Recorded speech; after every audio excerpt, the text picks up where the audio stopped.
Pipe line के एक सिरे से जब उन्होंने ढक्कन हटाया, प्रेशर डिफरेंस की वजह से पाइप एक ब्लैक होल जैसा था जिसने वर्कर को उनके औजारों समेत अंदर खींच लिया। खुशकिस्मती से वो एक हाई पॉइंट पर रुके जहाँ पे पानी मौजूद नहीं था और वहाँ पे सांस लेने के लिए कुछ ऑक्सीजन मौजूद थी। जैसे ही 5 वर्कर होश में आए, उनमें से 2 वर्कर की बोन टूट चुकी थी और दूसरों को कुछ चोटें आई हुई थीं और उन्हें ऑयल से भरे हुए एक स्याह पाइप का सामना करना पड़ा और उनके लिए मौत का इंतज़ार करने से बेहतर था कि वो उस मुसीबत का मुकाबला करते। एक वर्कर ने मायूसी के आलम में उम्मीद पैदा की। उसने कहा, हम घुटनों के बल चलकर एंट्रेंस की तरफ मूव करते हैं। और जो वर्कर आगे था उसने रियलाइज़ किया कि जैसे जैसे वो आगे जा रहे हैं पानी का लेवल ज़्यादा हो रहा है और उनको गोता लगाना पड़ेगा, लेकिन उनके पास ऑक्सीजन टैंक नहीं थे। खतरे वाली बात यह थी कि उनको आगे का डिस्टेंस भी मालूम नहीं था और उनके 2 टीममेट्स इंजर्ड भी थे। क्रिस जो कि सबसे आगे था, उसने डिसाइड किया कि वो अकेले ही गोता लगाएगा और उसने कहा अगर वो बाहर निकलने में कामयाब हो गया तो वो उनको निकालने के लिए आएगा, अगर ना आया तो मर गया होगा। क्रिस को सांस लेने में बड़ा मसला हो रहा था। खुशकिस्मती से वो सेकंड एयर चैम्बर तक पहुंच गया जहां पर वो सांस ले सकता था। उसने देखा कि पाइप पानी से फिल है। उसने एक छोटा सा ब्रेक लिया। ब्रेक लेने के बाद क्रिस ने लंबा सांस लिया और गोता लगा दिया।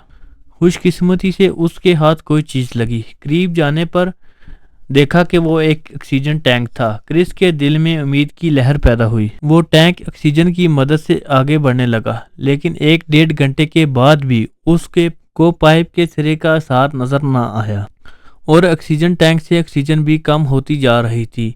ये उसकी लक थी कि उसको एक और ऑक्सीजन टैंक मिल गया। उसने ऑक्सीजन सिलेंडर सेट किया और आगे बढ़ने लगा और वो अंधेरे में आगे बढ़ता रहा। 20 मिनट के बाद क्रिस को खुशगवार हैरत हुई और वो यू शेप के पाइप के बैंड तक पहुंच गया और बैंड से गुजरकर पाइप के सिरे की तरफ चढ़ गया। वो खुशी और बेचैनी के जज्बे के साथ पाइप के सिरे की तरफ चढ़ने लगा।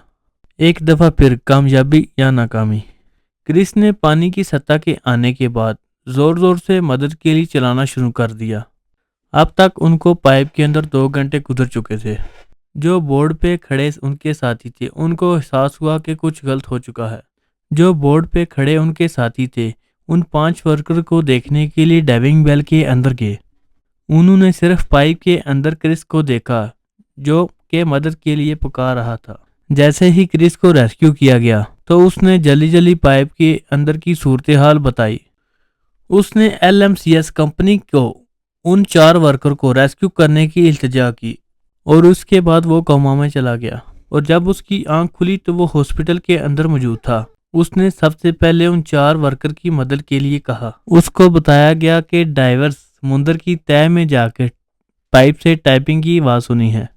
पाइप बहुत तंग होने की वजह से उनको निकालने का एक ही तरीका है कि पाइप को समुद्र की तह से निकाला जाए, लेकिन यह भी मुमकिन नहीं था। कंपनी ने मफादात के तहफ़्फ़ुज़ के लिए रेस्क्यू मिशन को तर्क कर दिया। 5 दिन बाद कंपनी ने अनाउंस किया कि 4 वर्कर की मौत हो चुकी है। बाद में पोस्टमार्टम टीम ने बताया कि वर्कर 4 दिन तक पाइप में जिंदा रहे थे, लेकिन यह हकीकत में एक कामयाब रेस्क्यू केस होना चाहिए था।